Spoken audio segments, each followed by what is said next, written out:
Meanwhile, tonight we're hearing from family members affected by the shooting in Chattanooga, including an interview with one man who says his daughter was just feet away from the suspected gunman when he opened fire.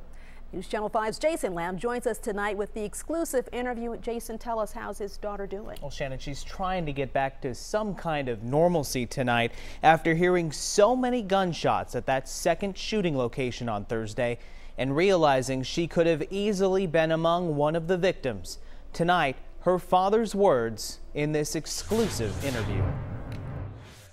Talk to this father of a Marine, and you can tell several stories of heroism emerged from all the horror in Chattanooga this week. My daughter's office was actually just short ways down the hall on the left. Dan Vincent's daughter, Marine Sergeant Amanda Vincent, whom he didn't want pictured, worked inside the building where the second shooting took place. And she was at her desk right inside the doorway when he came in. Amanda told her father the man turned to the right and started shooting. My daughter went the other way to warn other reservists, other Marines that there was something going on. There was a shooter, and she ducked into an office with two other Marines that were fleeing, and they barricaded themselves inside.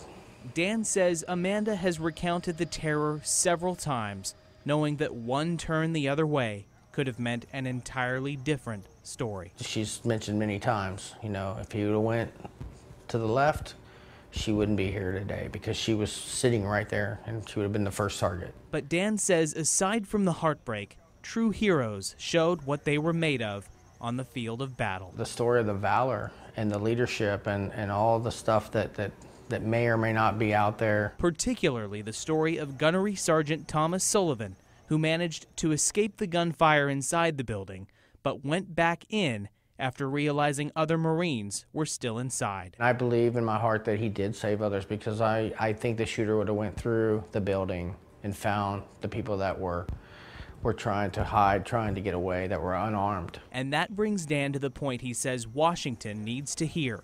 He wants servicemen and women to be allowed to carry guns at places like recruiting stations and reserve centers. Unless they can defend themselves, I mean actively engage an enemy, a hostile force with deadly force, then they're not doing everything they can do. It's a policy he says he will continue to push as he remains thankful Thursday's rampage didn't end even worse. The Vincent family is taking part in a White House petition asking that trained military personnel be allowed to carry concealed weapons in places like recruiting stations and reserve centers. There's about 4,000 signatures on it right now. 100,000 is needed for the White House to respond to it. All right, we'll just have to wait and see. Thanks so much, Jason.